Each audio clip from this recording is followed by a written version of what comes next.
Welcome, everyone. Thank you for joining us today on a Friday towards the end of the week.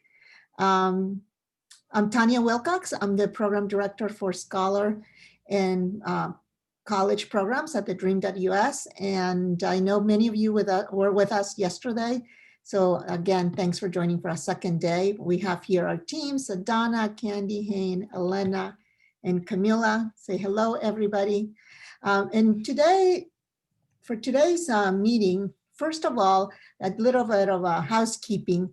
If you are someone from CUNY, we are asking you to please rename yourself in your Zoom by adding an NY at the beginning of your name. The reason we're asking you to do this is because for the breakout sessions, we're trying to figure out, there are lots of people from CUNY, and we're trying to see if we need to just do one room or two rooms. So please, if you are from CUNY, you can go hover over your name right now, and then these three dots will appear. If you click on that, it will give you the option to rename yourselves. And you can do that at this point, so that's so Donna can put you in the correct room for when we do the breakout session in about 30 minutes, 25 minutes to 30 minutes from now. So let's see. Good, thank you. I can see lots of you doing that already. Thank you for doing that. And maybe, Sadana, you can put these instructions also in the chat box for people that are joining us a little late. Okay, and I know people are still joining. So with that, here's the agenda for today. We are going to be talking a little bit about the entrepreneurship options that dreamers have. And this is especially important for those who do not have DACA. And then that's going to happen just for the first 20 to 25 minutes. And then we're really going to spend a good amount of time in these smaller groups to talk about our practices, our challenges, to brainstorm new practices, and for you to let us know how can we work together and how we can be of help to you. Then we'll be doing a report back, and at the very end, I'll be sharing more resources with you specifically for entrepreneurship activities. So that's our agenda for today. So let's start with the entrepreneurial, sorry, I'm getting, so Donna, you're doing all the admits, right? Because I keep getting the pop-ups. Okay, good. So students that have work authorization obviously can be entrepreneurs. But for those students that don't have work authorization, becoming an independent contractor or starting a business or starting a worker co-op or joining a work co-op are three good ways for them to start launching their career and developing their career. And there are lots of dreamers who have done that and are doing that. Before DACA existed, there was no work authorization for undocumented youth. And at that time, many of the dreamers were being entrepreneurs and were already doing these things. So we have some undocumented folk now in their 40s who started their business 20 years ago when DACA did not exist.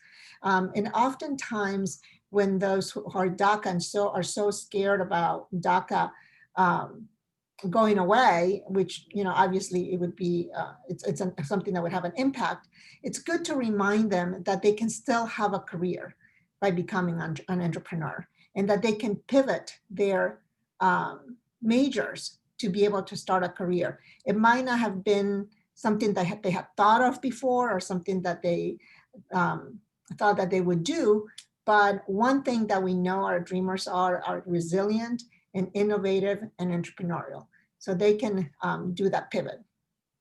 And the reason why that the students can be an entrepreneurs is because then that's not considered employment.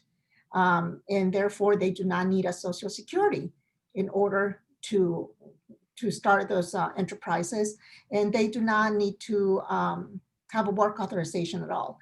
What they do need to have is an ITIN if they want to be an independent contractor, or have an EIN in order to have a business so that they can file their taxes. So a little word on ITINs, because we know our scholars have a lot of questions about ITINs. One is that, as I said, it's needed to be able to work as an independent contractor. Now, many of our students might already have ITIN numbers and they don't know that they have one. If their parents filed income taxes in the past and they're claimed to the student as a dependent, then at that point, that student would have received an ITIN number. So one advice for students that are looking to have ITINs is to go check their parents' tax forms and see if their ITIN is listed there. And if it is, then their next step is to check if it has expired or not. So ITINs before, until just about a year ago, did not have an expiration date. But now ITIN numbers expire every 3 years. And they can check out, find out if their ITIN number has expired or not. And the link with this video that is on this PowerPoint, and that Sadana is sending the link to that video in the chat box. That video talks about how someone can renew their ITIN and if it has expired, and also how to find out if their ITIN has expired. Now, if the student does not have an ITIN, then we're giving you here 2 resources on how the steps that they would need to take in order to obtain an ITIN number. And so one is to the IRS and another one is to Undocumented, which is a website that I'm going to be telling you more about, but it's a website dedicated specifically to help undocumented students become entrepreneurs. And there's a video there that talks about how the steps that students would need to take in order to fill out the W-7 form, which is the one you fill out to obtain an ITIN number. The other options is starting a business. One of the things that immigrant families are entrepreneurs. The fact that they left their countries to start brand new in the United States with a new job, a new state, a new city, shows that they have that entrepreneurial spirit, and students can harness that to start a business. And what's important for the students to know is that if they start a business, it provides them with identity protection. They don't have to show their status or disclose their status to anybody. It is their own business, and they can avoid the immigrations about the work authorization or status. They can also allows them to access financial capital to start a business. And finally, they can have much larger contracts than working as an independent contractor as a business. So that us giving them the information and the resources in order to teach students how to start a business is key to help students, especially those without work authorizations, to advance their careers. Now, a little bit more about this Undocumented website. It was created by Immigrants Rising. Many of you might know Immigrants Rising is a California-based organization that has been for many years helping students in California in their college journeys and also become entrepreneurs. They've developed this website where they have a variety of videos and resources on how to become an independent contractor and how to start a business with a specific focus on dreamers. So we highly recommend that you check it out and that you share this website with all your undocumented students. The third option that students can pursue is to learn about worker co-ops, or to learn to start them or to join one. And many of you might know what a worker co-op is, but I'm just going to spend a minute or 2 on it. It is a business, structures an LLC. The members manage the business as business owners, and it's a collaborative decision-making body. Every member has a vote, and they have a set of principles that they operate their co-op under. Now, undocumented students have done this, and they are doing this. There's an organization in New York City called the Democracy Work Institute that has helped create these co-ops in New York City and in the Bay Area. And they're also looking to start other co-ops around the country and to integrate undocumented students into this worker co-ops. One example of this is Radiate Consulting, which is a co-op that was started in New York about a year and a half ago. The members are providing services as bookkeeping, graphic design, IT services, and you see the members in this photo. And I believe, if not all, the majority of them are dreamers, undocumented students who have running this business now and having a career through this worker co-op. And some of the benefits is that if you bring lots of different services, lots of different skills and expertise into a co-op, you have more to offer to businesses. Therefore, you can have more of a have more clients and generate more income for yourself. The client contracts with the co-op and with the business entity, and the work and works directly with the owners.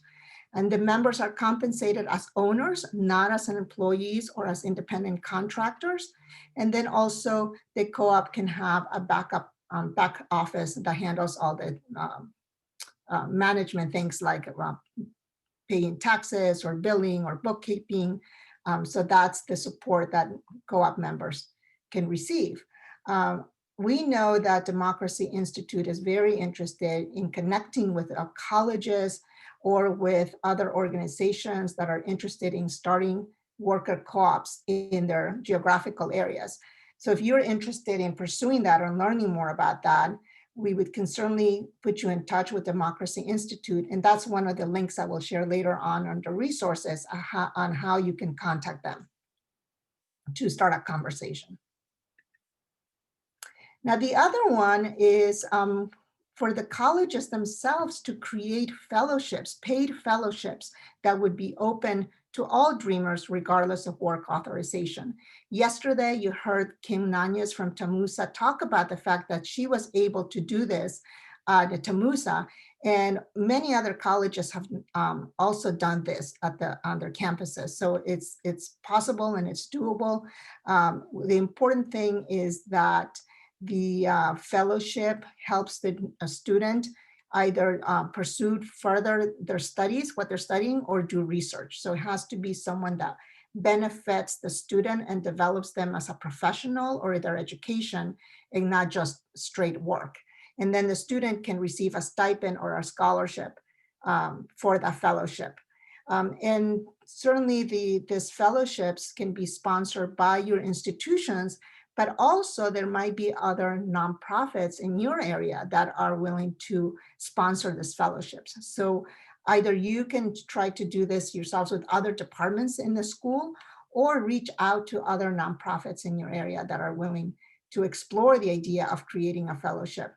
And that would give this ability for the students to develop their skills, their education, and therefore do career advancements through it. Now, Immigrants Rising has developed it's like a guide for institutions on the steps that they would need to take to be able to create fellowships like these ones. And this link that, again, Sarana is sharing in your inboxes and that you will have in the PowerPoint will take you to that guide on creating these fellowships. Now, overall, here are some of the things that colleges can be doing to support undocumented students become entrepreneurs or consider becoming an entrepreneur. First, it's definitely become familiar with the resources that are out there for you and that I will be sharing with you, like the Democracy Workers Institute or the Undocumented Hustle website or information about ITINs, lots of resources out there. Create the fellowships that I just talked about. Refer your students to on-campus entrepreneurship training programs. All of your campuses, I'm sure, have either business schools or specific programs on entrepreneurial or incubation clubs or business clubs on your campus. So make your students aware that, of the resources on your campus on learning to become an entrepreneur, including taking classes from business school. consider the idea of perhaps starting a worker co-op or finding partners in your area that will be willing to start a worker co-op with you or for the dreamers on your campus. And then the other one is to identify the local business assistance providers in your area. You can visit venturize.org, and by just entering your zip code, it will tell you all the nonprofits or other organizations in your local area that provide assistance to people who want to start small businesses. So if you develop that list, you can share that list with all the scholars so they can start reaching out to those organizations that help small business owners. And the last one is to consider developing entrepreneurship program that is specifically focused on undocumented students. And I want to share an effective practice with you that I just heard about a couple of months ago. UC Santa Cruz has started actually 2 semesters ago, did a pilot of a program for entrepreneurship for undocumented students. The pilot was run last spring and last summer, and it's going to be run again this spring coming up and last summer. They opened up the application about 2 weeks ago, and the classes are already filled up, so they're not taking any more. So basically, it took them only about 2 weeks to fill up the class. So certainly this interest from undocumented students for this type of programming. And what they did is in the spring, they developed a class. It was an independent study class where students were taught how to develop an entrepreneurial mindset and all the ins and outs of starting a business. It was taught by a work development practitioner. So they partnered with an organization in Santa Cruz that helps people start small businesses. And someone from that organization came and taught the class. One of the very key things that they did is that they made sure that the class earned 5 credits. And I think that was very important because our scholars are very busy. They're taking classes, they're working 1, 2, 3 jobs sometimes. And to do another program on top of everything that, that they have to do is just it's not often possible for them because they have to take care of their classes that will actually help them graduate. So by having a class that gives them the 5 credits towards their graduation, it gave them the ability to actually be able to do it. Then during the summer semester, they did what they called an incubation phase. And that's when they brought a lot of mentors from the community so that students could network for those business owners, but also that those mentors could help them develop a business plan. So the students were able to take their idea and develop it into a concrete business plan. Now in the summer, the students received, instead of getting credit, they received a stipend of $1,500 for participating in their summer. Now, UC Santa Cruz says that they're not really right now following if the student actually started that business or not. I mean, it's too soon to know that, but they're really assessing the success of this program by looking at the numbers of students who applied to the program and completed it, and if they actually came out learning some specific skills that would help them and start a business or become an independent contractor and with a concrete business plan.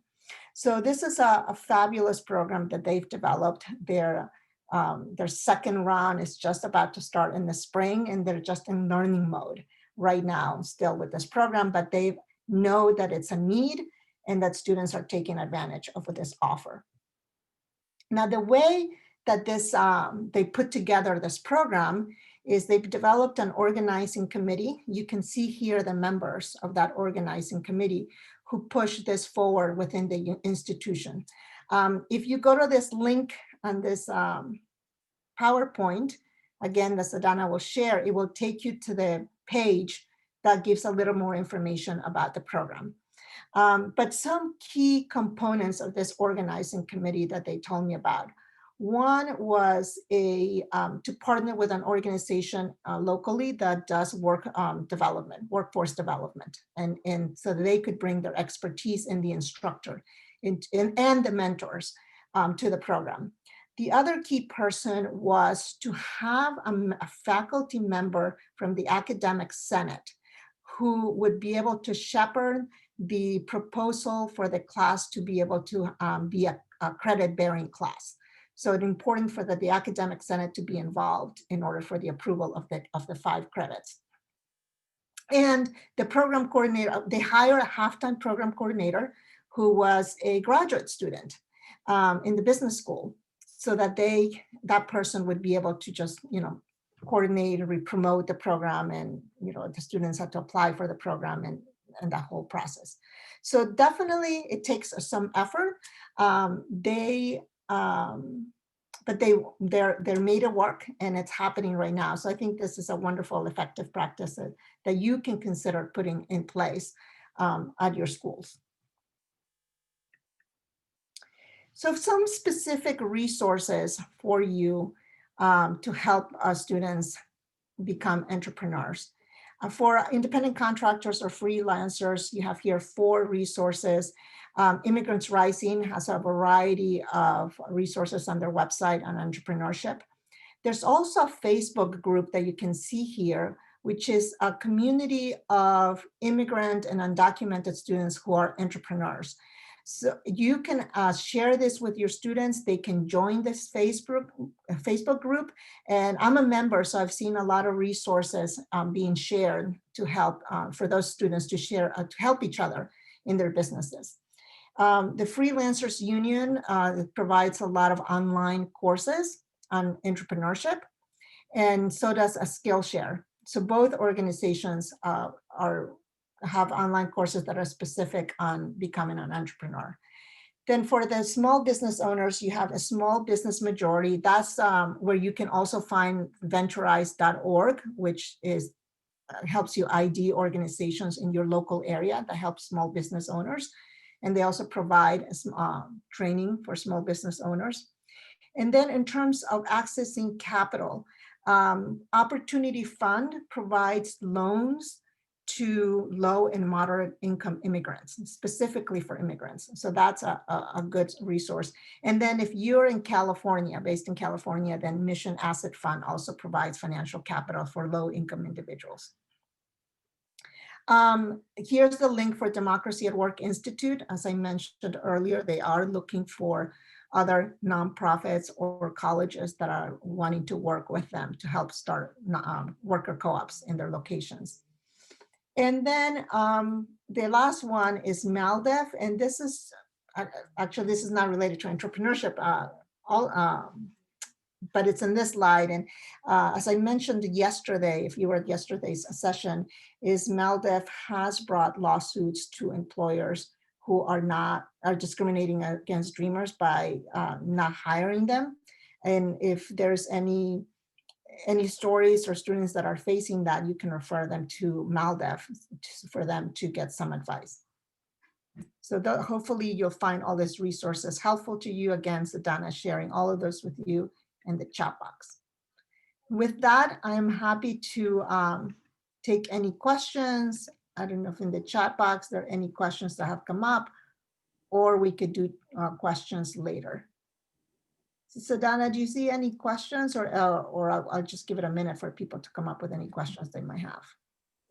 And Tanya, while we're waiting, we actually do have someone here from UCSC, Juan Ruiz. So he's happy to speak to any questions people might have about the UCSC class. Great. Is Juan, did you say? Yes.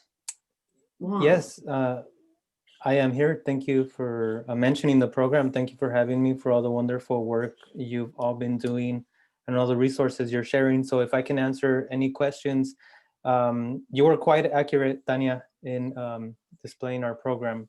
So I could only speak to the modifications we've done this year, probably. That'd be great. Please take a minute to talk about any modifications that you've made. So, okay, so there is one question on the chat on how is the program targeted to students in different majors. We cast a wide net in terms of applicants. We do a variety of ways to advertise the program. through different channels, since it is a campus-wide collaboration and partnership. So we get students from all sorts of majors, and El Pájaro Community Development Corporation in Watsonville is the one that does most of the instruction, or to use the right language, it's training and consulting, technical training. Our instructor of record is Oaks College Provost, which is a faculty member. And they are sponsoring the units. This year, we're doing a 2-quarter program. It's not going to be in the summer. We're having most of the instruction take place in the winter. And then in the spring, we're going to do our incubation phase, where students receive a grant. And to use university language, it's project funds, so that we can get the grant to the students direct deposit, so they can use it to launch their business. It's different from last year, since we initially designed the program to house students at university housing and build camaraderie and community. Students would be working on their own projects, but building each other's project during the summer. But due to COVID and safe distancing regulations, then that plan changed. Everybody was housed outside of the university, and that was one of the changes we've made, where now the program is just focusing on winter and spring quarter to do, as you mentioned in the beginning, to allow students to sort of double dip in their academic trajectory and with their units, and also launch their business. Thank you, Juan, for all that addition. And I'm so excited about your program, and I want to learn so much more about it. Thank you. I'll have info sessions. I could probably share the flyer that we've distributed to all students. I have several info sessions where anybody can attend and ask questions, or I'd be happy to share information with anybody who wants to email me. I provided my email in the chat. That's great. Thank you, Juan. And I'll also be reaching out to you to learn. Looking forward to it. Yeah, great. There's another question saying, Juan, which department approved the 5 credits for the course? So this is through Oaks College. UCSC has about 10 colleges, and Oaks College has always partnered in projects with Undocumented Student Services and educational opportunity programs. And the faculty member, Marcia Ochoa, she sponsored the units. And this year we're offering 2 options. Students can take 2 units in the winter, 2 units in the spring for their independent study, or if there's no limit for their major to do independent study credits, they can do 5 units in the winter and 5 units in the spring. Great. Thank you. There's a question about any research opportunities for undocumented students in the science majors. One of the things that we did last year that was successful was we partnered with the Graduate School of the University of Michigan and brought an opportunity for science scholars to be able to do research over the summer at the University of Michigan. The program was going to be that the scholars would be able to go to the University of Michigan to work at a lab. But because of COVID, it went virtual. So it went, I forget the number of weeks, but it became shorter, but our scholars were able to still take advantage of it. And they got a big stipend. I believe it was $5,000 stipend for the research that they did at University of Michigan. This year we'll be partnering with them again, and we will be promoting that opportunity to the scholars in the spring. So, and we will share that with you too, so you can let the scholars know that they can apply for that program. Donna, this is being recorded, right? We will share the recording with all of you towards the end of today. You will get an email from Sedana with the recording. So yes, this is being recorded. Okay, with that, let's move on, because now it's time for us to really share and with each other. So we're gonna go into this working groups, where we're going to ask each of you to look to talk about these 4 questions. What are the challenges you're facing? What are some effective practices you have in place? Maybe you will hear more from Juan about what UC Santa Cruz is doing at that point. Also to brainstorm other practices. We realized that even though all of our colleges have been doing career services supports, providing career support systems for all the students for many, many years, the idea of focusing on undocumented students might be something new at your school. So we really need to brainstorm what else we could be doing. And as you're brainstorming that, to also to let us know how the Dream.Us can help you and can help our scholars find that first job after college, or start that business or become an independent contractor. So you're going to have about 30 minutes in these small groups, and there will be a facilitator in that group, which will be a team member, or Kim will be from Tamusa will be facilitating the Texas group. And after that 30 minutes, we will come back together and have a conversation, a report back on what ideas came up from those. So that can maybe provide a roadmap of what we might want to do in the future.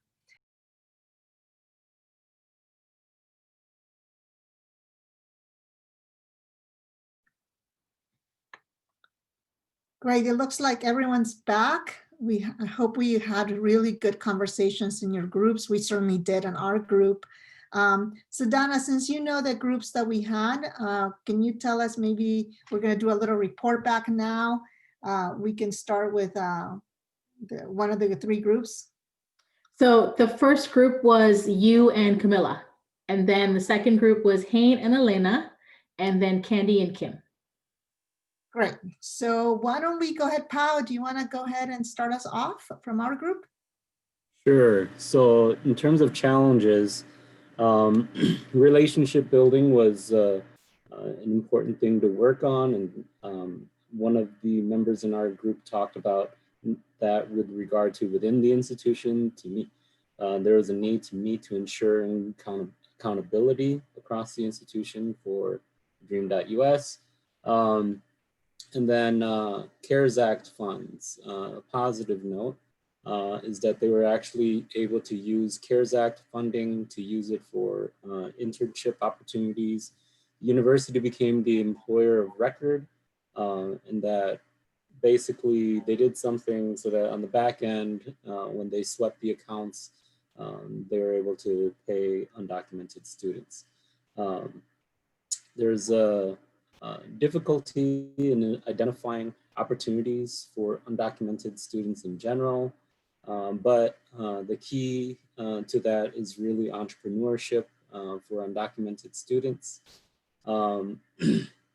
Committees are also used to organize and support entrepreneurship, employment opportunities. Some of us also rely on career services.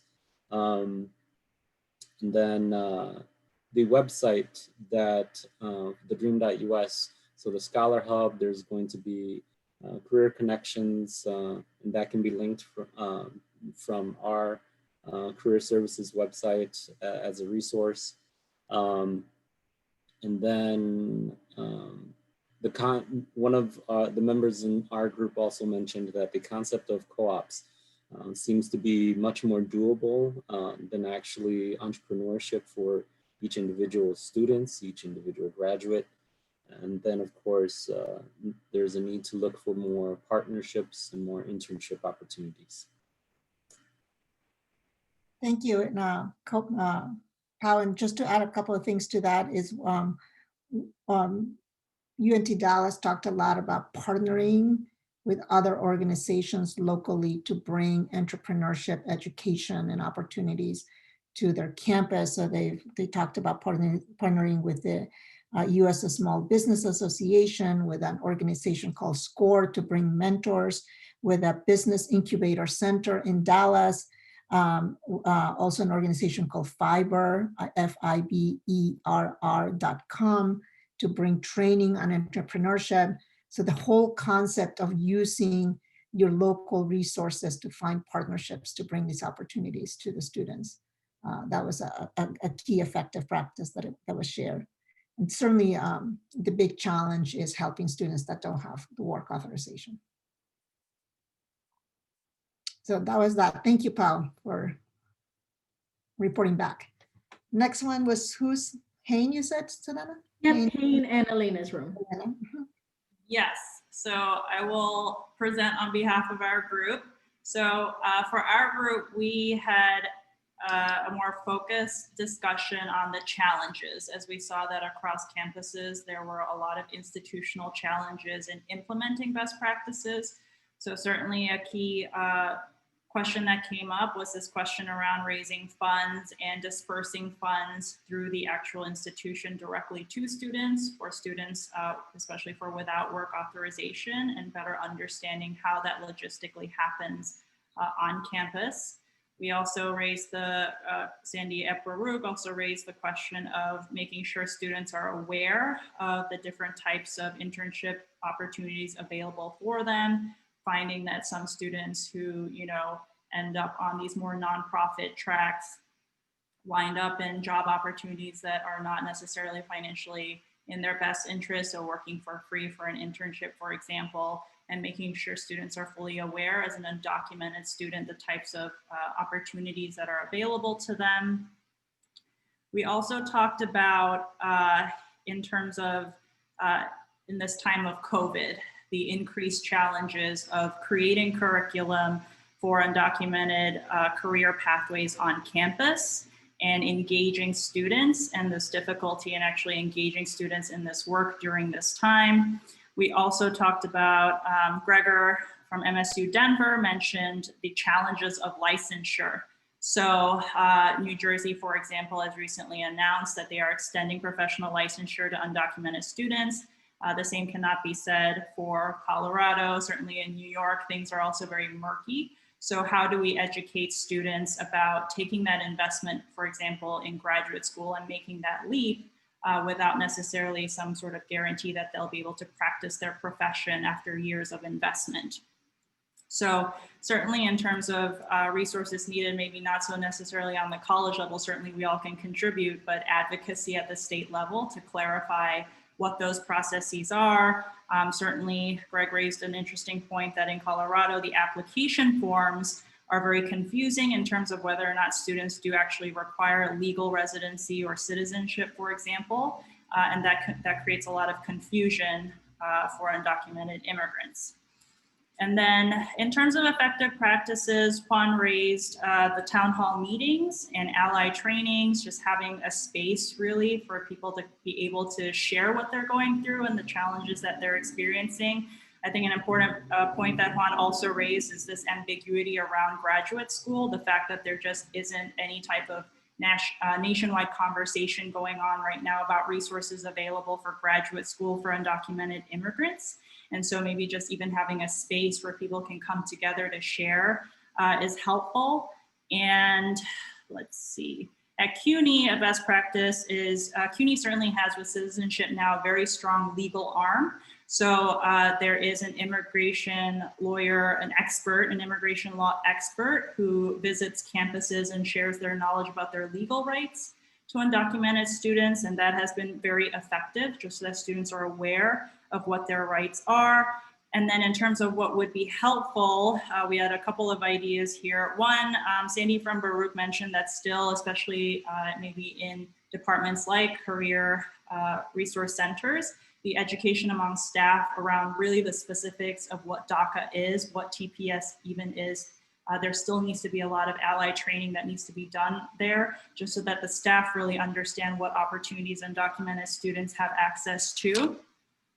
We talked about, let's see, and then Juan also finally raised this important, again, honing on the graduate school issue, is what if a student, what is it really like for a student to apply to a graduate program as an undocumented student? So, would it be possible to even walk through an application? For example, if I'm in New York, but I want to go to school in California as an undocumented New Yorker, how would I complete that application? So what would that look like? And I think those were the key points. I think finally for graduate school, again, tied to bringing it back to the beginning of our conversation, which is how do we leverage teaching opportunities on campus, employment opportunities, especially for undocumented immigrants without work authorization. Is there anything I was missing for our group? Great. So that's one practice that was immediately put in place yesterday by Betsy, who is the Executive Director of Career Services at El Paso, and she had to leave early, but I'll mention it for you. She said that after our session yesterday, she took a few of the tools that we've developed, like our career guide and the fact sheets, and she sent them immediately to her entire team at the Career Services, saying, read this now. We will talk about them at our next Career Services meeting. And then she also took them and sent them to all the academic deans at her school, again, with a note saying, it only take 5 minutes, but read through these. And she said she started getting emails back from the academic deans about thanking her for sharing those tools.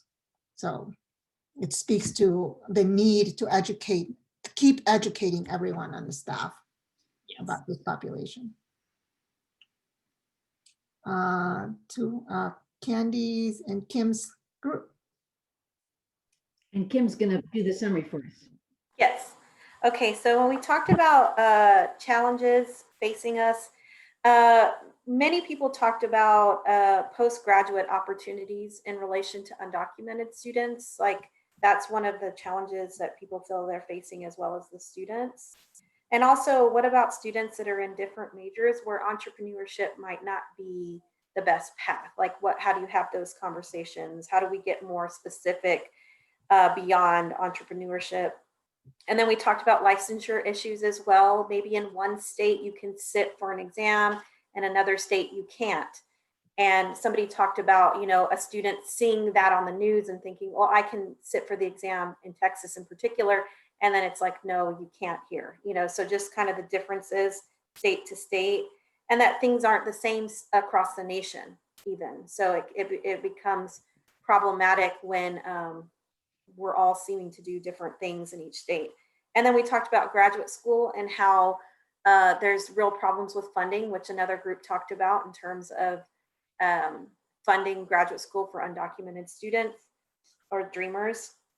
And then the legalities are changing all the time, right? And so how do you even keep up with that and make sure the advice you're giving is advice that's relevant?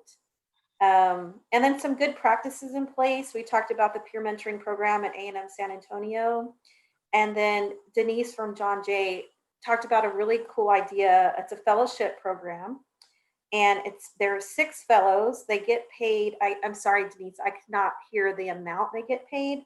But there's 6 that are selected. And what's really cool about it is they assist high school students in the enrollment process. That's their role. And they call it an award. They don't call it a stipend so that it won't create issues about work and whatnot. But I thought that was a really cool program fellowship, because it's going all the way to the high school and helping them with the application process and all of that stuff that might be a hindrance sometimes.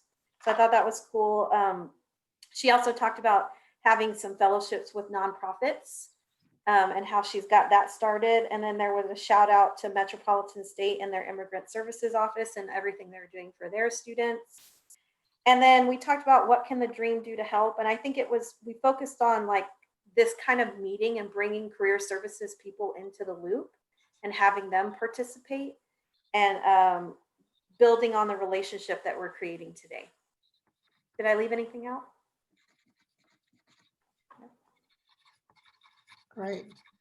Well, thank you all for sharing. I hope you found those useful to you and that it percolated ideas in your heads. And certainly we acknowledge the challenges that we are all facing. And this is just the beginning, the first time we've ever done a session to talk about the topic of career services and to bring career services people together to start discussing this issue. So we at TheDream.Us will continue our journey to learn more and more on how we can support students, and certainly share those resources with you and bring us back together from time to time to continue to brainstorm and share effective practices. So thank you for taking that time. I certainly took a lot of notes that we can use as we continue to develop our programming for our students.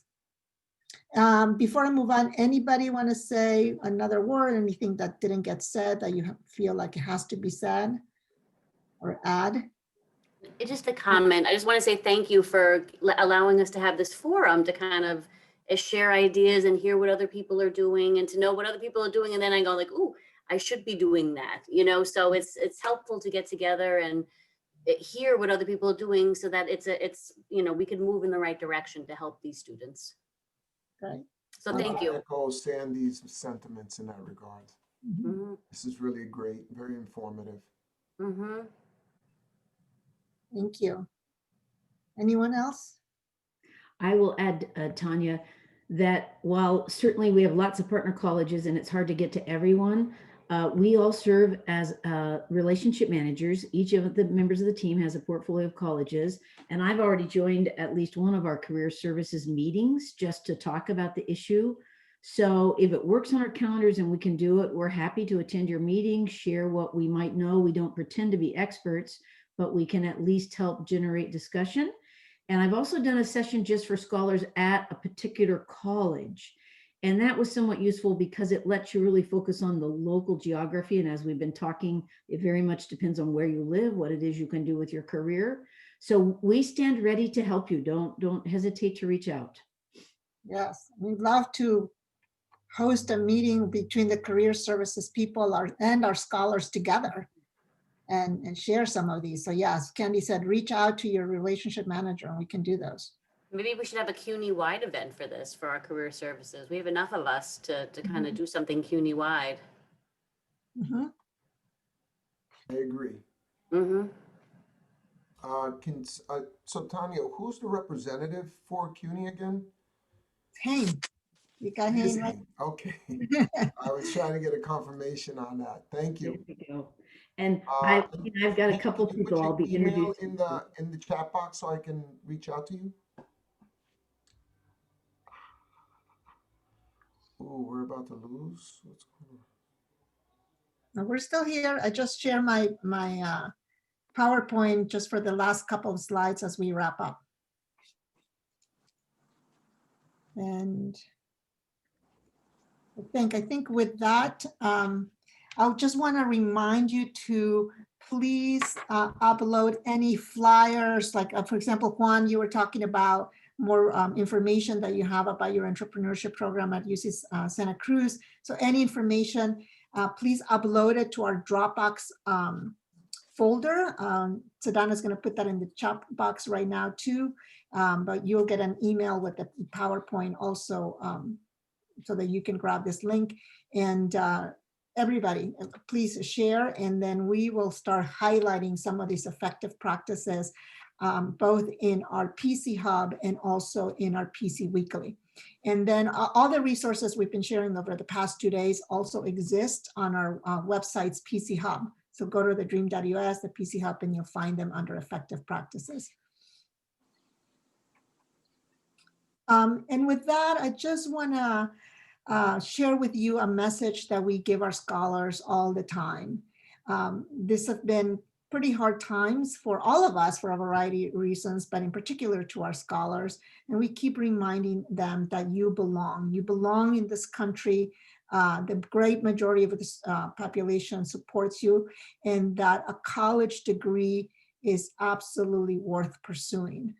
It will open careers for them. No one can ever take their education away from them. They can take it anywhere in the world and put it to use. And that if Congress were to pass a DREAM Act legislation in the future, that having a college education will probably be one of the things that will put them in good place to be on that path to citizenship. So the message of keep going to school, get your degree, you belong in this country is a key message to give dreamers. And with that, I want to thank you for joining us today. Please provide us feedback on this past 2 sessions we've had.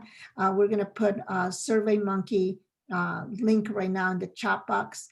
It will take you 2 to 3 minutes. I promise it's not going to be more than 3 minutes for you to give us some feedback on these 2 sessions. And thanks again for joining us. Any other word from any team member as we close? Okay. Well, with that, we'll stay in touch and reach out to us. And happy Thanksgiving. Grateful to be part of your lives. Bye-bye, everyone. Bye. Thank Bye, you. everyone. Bye. Thank you.